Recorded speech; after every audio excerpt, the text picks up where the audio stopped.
یہاں کامیابی کا اعلیٰ معیار نہیں بیان کیا جا رہا بلکہ اس کا کم سے کم معیار بیان کیا جا رہا ہے۔ میں ذرا توجہ دلاؤں گا اس بات کی طرف، سطحی طور پر ذرا ہو سکتا ہے کہ اس میں کوئی مغالطہ پیش آ جائے، تقابل کیجئے ذرا۔ ایک سورۃ العصر ہے، والعصر ان الانسان لفی خسر الا الذین آمنوا وعملوا الصالحات وتواصوا بالحق وتواصوا بالصبر۔ ایک سورۃ التین ہے، والتین والزیتون وطور سینین وہذا البلد الامین لقد خلقنا الانسان فی احسن تقویم ثم رددناہ اسفل سافلین الا الذین آمنوا وعملوا الصالحات فلہم اجر غیر ممنون۔ اب ان کا تقابل کیجیے۔ سورۃ العصر یہ بتا رہی ہے کہ سب لوگ تباہی میں ہیں سوائے ان کے جو 4 شرطیں پوری کریں۔ سورۃ التین میں اول تو صرف 2 شرطیں بیان ہوئی، 2 بیان نہیں ہوئی، کام ہلکا ہو گیا نا، آسان ہو گیا۔ یہاں 4 ہیں، ایمان، عمل صالح، تواصی بالحق، تواصی بالصبر۔ وہاں ہے ایمان اور عمل صالح صرف۔ نمبر 2 یہ کہ وہاں فرمایا گیا فَلَهُمْ أَجْرٌ غَيْرُ مَمْنُونٍ، ان کے لیے تو بہت بڑا اجر ہے جس کا سلسلہ کبھی منقطع نہیں ہوگا۔ اور یہاں کہا جا رہا ہے وہ کامیابی ناکامی سے بچ جائیں گے۔ مستثنیٰ ہے کس سے؟ ان الانسان لفی خسر۔ یہ بالکل ایسے ہی ہے جیسے کہ کسی کو آپ بچے کو، طالب علم کو کہیں محنت کرو، کوشش کرو، فرسٹ ڈویژن میں پاس ہو جاؤ، اور کسی سے آپ یہ کہیں کہ محنت کرو، کوشش کرو ورنہ فیل ہو جاؤ۔ اب ان دونوں کے درمیان جو فرق ہے وہی فرق ہے سورۃ التین میں اور سورۃ العصر۔ سورۃ العصر ناکامی سے استثناء کو بیان کر رہی ہے اور وہاں 4 شرطیں ہیں، اور سورۃ التین یہ اعلیٰ درجات کا بیان ہو رہا ہے، 2 شرطیں ہیں۔ اس کو قرآن مجید کی اصطلاحات سے بھی اللہ کرے کہ آپ واقف ہو جائیں۔ ایک کو ہم کہیں گے کہ ایک پر انذار کا رنگ ہے اور دوسرے پر تبشیر کا رنگ ہے۔ یہ 2 الفاظ بارہا آپ نے پڑھے ہوں۔ سورہ بنی اسرائیل میں فرمایا حضور سے مخاطب ہو کر وَمَا أَرْسَلْنَاكَ إِلَّا مُبَشِّرًا وَنَذِيرًا، اے نبی ہم نے نہیں بھیجا آپ کو مگر بشارت دینے والا اور خبردار کرنے والا بنا کر۔ سورہ کہف میں جمع کے صیغے میں آیا وَمَا نُرْسِلُ الْمُرْسَلِينَ إِلَّا مُبَشِّرِينَ وَمُنذِرِينَ، ہم نہیں بھیجتے رہے اپنے رسولوں کو مگر مبشر اور نذیر بنا کر۔ حضور کے بارے میں فرمایا اِنَّا أَرْسَلْنَاكَ شَاهِدًا وَمُبَشِّرًا وَنَذِيرًا۔ جمع کے صیغے میں سورہ نساء میں فرمایا رُسُلًا مُبَشِّرِينَ وَمُنذِرِينَ لِئَلَّا يَكُونَ لِلنَّاسِ عَلَى اللَّهِ حُجَّةٌ بَعْدَ الرُّسُلِ وَكَانَ اللَّهُ عَزِيزًا حَكِيمًا۔ ایک ہے ابشار، بشارت دینا، ایک ہے انذار، خبردار کرنا۔ اور آپ کو معلوم ہے کہ کسی بھی تربیت کے اندر ان دونوں چیزوں کی ضرورت ہے۔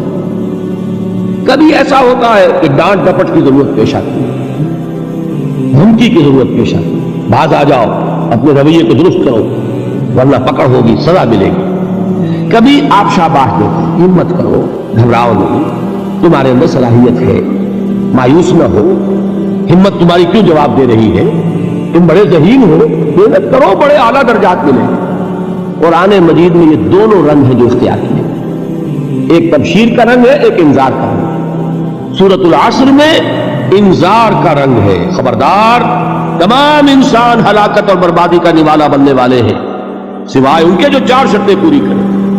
اِلَّا الَّذِينَ آمَنُوا وَعَمِلُوا الصَّالِحَاتِ وَتَوَاصَوْا بِالْحَقِّ وَتَوَاصَوْا بِالصَّبْرِ۔ تو معلوم یہ ہوا کہ یہ کامیابی کے جو منیمم پری ریکویزٹس ہیں، اسے کہا گیا کہ انگریزی کے الفاظ کا فوراً ترجمہ کر دیا کرو، اور میں کر دیتا ہوں۔ اصل میں مغالطہ آپ کو یہ ہوتا ہے میں ترجمہ کہہ کے نہیں کرتا، لیکن اس کے بعد میں فوراً اردو کا مترادف جو ہے وہ لے آتا ہوں، لیکن میں یہ اس لیے استعمال کرتا ہوں انگریزی اصطلاحات، جیسا کہ میں نے عرض کیا تھا کہ میرے اصل مخاطب ہے جدید تعلیم یافتہ لوگ، اور جدید تعلیم یافتہ لوگوں کے کمیونیکیشن جو ہے، ابلاغ، وہ ان انگریزی اصطلاحات کے ذریعے سے زیادہ بہتر اور صحیح تر ہوتا ہے، ورنہ وہ بات سمجھے گے نہیں، اسی لفظ ابلاغ کو وہ نہیں سمجھیں گے اور کمیونیکیشن کو سمجھ لیں گے۔ یہ ہے اصل میں ساری مصیبت کے جو اس وقت ہمارے سامنے ہے، اس لیے یہ الفاظ ہم استعمال کرتے ہیں۔ تو میں یہ کیا عرض کر رہا تھا کہ در حقیقت ان الانسان لفی خسر الا الذین آمنوا وعملوا الصالحات وتواصوا بالحق وتواصوا بالصبر، یہ منیمم پری ریکویزٹس ہیں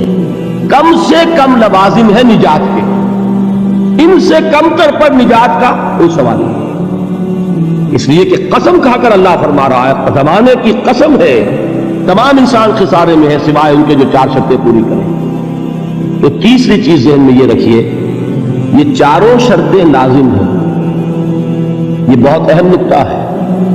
ابھی ہم نے کسی لفظ کی گہرائی میں اتر کر نہیں دیکھا ہے، ابھی تو ہم سرسری طور پر تذکر بالقرآن کے مرحلے میں ہیں۔ پہلی بات کیا معلوم ہوئی، اس میں کامیابی اور ناکامی کا ایک معیار سامنے آیا، ٹھیک۔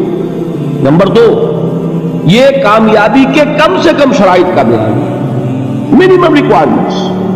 میں نے ایک مرتبہ ایچ کالج لاہور میں جب تقریر کی سورۃ العصر پر، تو طلباء کے ذہن کی مناسبت کے اعتبار سے کہا کہ بھائی یہ فرسٹ ڈویژن کا بیان نہیں ہے، یہ تھرڈ ڈویژن میں کامیابی کا بیان ہے، اس سے کم تر پر فیلیور ہے، اس لیے کہ فرمایا گیا والعصر ان الانسان لفی خسر الا الذین آمنوا وعملوا الصالحات وتواصوا بالحق وتواصوا بالصبر۔ اسی کو میں نے اس وقت آپ کے سامنے رکھا کہ اس پر انذار کا رنگ ہے، خبردار کرنے کا انداز ہے، زجر کا، ڈانٹ ڈپٹ کا انداز ہے کہ اگر کامیابی چاہتے ہو تو یہ 4 شرطیں پوری کرنی ہیں۔ اب تیسری بات جو عرض کر رہا ہوں یہ اہم ترین ہے کہ یہ چاروں شرطیں لازم ہیں۔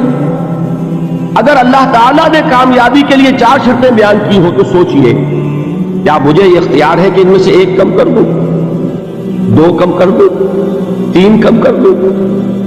کس کو اختیار ہے؟ اللہ کے بیان کردہ کسی چیز میں اختیار۔ یہ تو حضور سے کہا گیا تھا، سورہ یونس میں ہے، مطالبہ کیا مطالبہ کرنے والوں نے، ایت میں قرآن غیر ھذا وبدل ہو، اے محمد صلی اللہ علیہ وسلم یہ قرآن بہت ریجڈ ہے، بہت سخت ہے، ان کمپرومائزنگ ہے، یہ کہیں بھی کوئی روح رعایت کرنے کو تیار نہیں ہے، تو ہمارا اور آپ کا معاملہ نہیں ہو سکتا اس قرآن کا، اس قرآن میں کوئی ترمیم کیجئے یا کوئی اور قرآن لائیے۔ تو حضور سے کیا کہلوایا گیا، قل ما یکون لی ان ابدلہ من تلقاء نفسی ان اتبع الا ما یوحی الی۔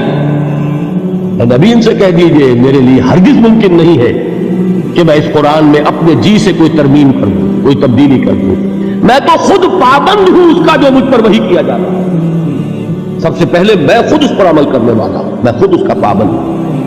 تو غور کیجئے، قرآن بیان کر رہا ہے کہ 4 شرطیں ہیں نجات کی، اور آپ کے دل میں یہ بات بٹھا دی گئی ہے کہ صرف کلمہ گو ہونا نجات کے لیے کافی ہے، صرف ایمان سے نجات ہو جائے گی۔ یہ بات جو ہے ذہن میں رکھیے، ایک نجات وہ ہے جو ہزار برس تک جہنم میں کوئلہ بننے کے بعد نجات ہو، میں اس نجات کی بات نہیں کرتا، وہ نجات تو ملے گی آپ کو یقیناً۔ جس شخص کے دل میں رائی کے دانے کے برابر بھی ایمان ہوگا، وہ اپنے اعمال کی، اپنے کرتوتوں کی سزا بھگت کر بالآخر جنت کے اندر داخل کیا جائے گا، جہنم سے نکالا جائے گا، اور نکالا جائے گا تو اس وقت حال کیا ہوگا، جیسے جلا ہوا کوئلہ، اس کے سوا کچھ نہیں۔ حدیث میں اس کی شرح آئی۔ لیکن یہ نجات نہیں، نجات وہ کہ جو اللہ تعالیٰ میدان حشر ہی میں ہماری مغفرت کا اعلان فرمائے، اللہ تعالیٰ اول وہلے میں ہمیں جنت میں داخل فرمائے، اس نجات کی بات کر رہا ہوں۔ وہ نجات جان لیجئے محض کلمہ گو ہونے کی بدولت نہیں ملے گی، اس نجات کے لیے شرط اول ایمان، شرط 2 عمل صالح، شرط ثالث تواصی بالحق، اور چوتھی شرط تواصی بالصبر۔ یہ قرآن کا بیان ہے، یہ کسی انسان کا کلام نہیں ہے کہ اس میں ترمیم کی